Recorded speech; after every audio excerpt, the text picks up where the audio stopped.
everyone, welcome back to Naomi's Bookshelf for Bookmas Day 5. Today I am going to talk to you about the longest books I've read this year. Now, in preface to this, let me just say I'm counting only books I read from January 1st to November 30th. And then everything I've read after November 30th will count towards next year's longest books, etc., etc. So we're gonna just get into it right away. And I will go from the shortest of the long books to the longest. The shortest of my 5 longest books was Crazy Rich Asians by Kevin Kwan, and it came in with a total of 527 pages.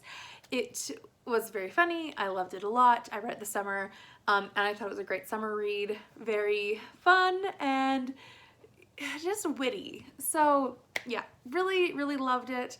I think I gave it 4 or 5 stars. I can't remember which one exactly, but I definitely want to continue on in this series because it is a very interesting world for me and I really did enjoy it. Number 4 on my list is Robert Ludlum's Bourne Identity. It came in with 536 pages and it is the start of Jason Bourne's story. So if you've watched the movies, I really recommend you read the book. It's really interesting. I thought it was way more in depth, a lot more plot wise. The movie's good, but the book is almost always better, and this is one of those cases.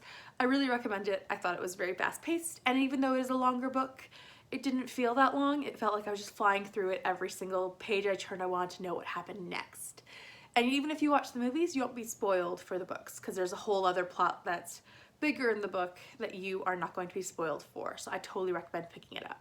The next book that I read was The Book Thief by Marcus Zusak. It comes in with 550 pages and I thought it was great as well. I did think all of the books I read for this I basically loved for some reason. For some reason or another, each of the books were different. But for The Book Thief, I loved its storytelling way of using death as a narrator. I really loved all the different characters, how I felt like I was in the world. And I've been putting that book off for like years. So I'm really glad I finally picked it up. I do love a good historical fiction and I now understand why that is like the diamond of historical fiction, at least World War II fiction for a lot of people because it's just so amazingly done. Yeah, I just thought it was perfect the way it told the story of Liesel and her survival in Germany and all of the people around her. So yeah, really loved that one as well. Number 2 on this list is Prairie Fires by Caroline Fraser. Now this is kind of a cheat because it does come in at 640 pages. However, the book had like 100 pages of footnotes and research notes, like where you could go and look up the information yourself. So it's kind of a cheat, but Goodreads counted it, so I'm gonna count it. It was still a long book, but it felt so fast-paced.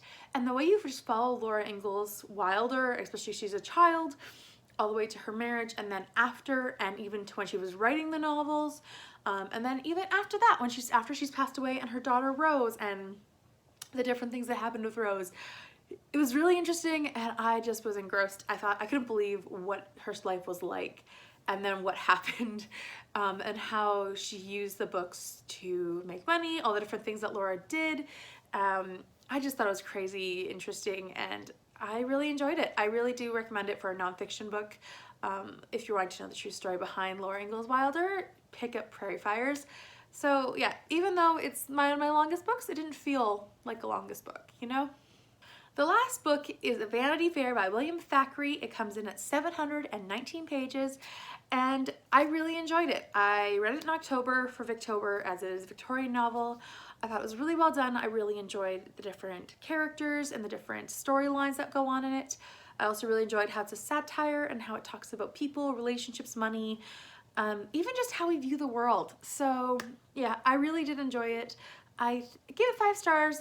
I think I gave everything on this list a 5 stars, which is really interesting because I literally just went to Goodreads and sorted the books that I've read this year through the highest amount of pages. So I didn't plan that, but it worked out nicely and I really did enjoy all of these books. And there are a wide variety here. So if you're interested in a bigger book but doesn't feel like a big book, or a big book that's a good one, pick up one of these. I really enjoyed it. Please tell me in the comments, what was your biggest book that you read this year? I'm very curious to see what was the biggest book because there's so many big books out there. Also, please subscribe if you haven't and you would like to do so. Tomorrow will be another Bookmas video. Thank you so much for watching. Bye for now.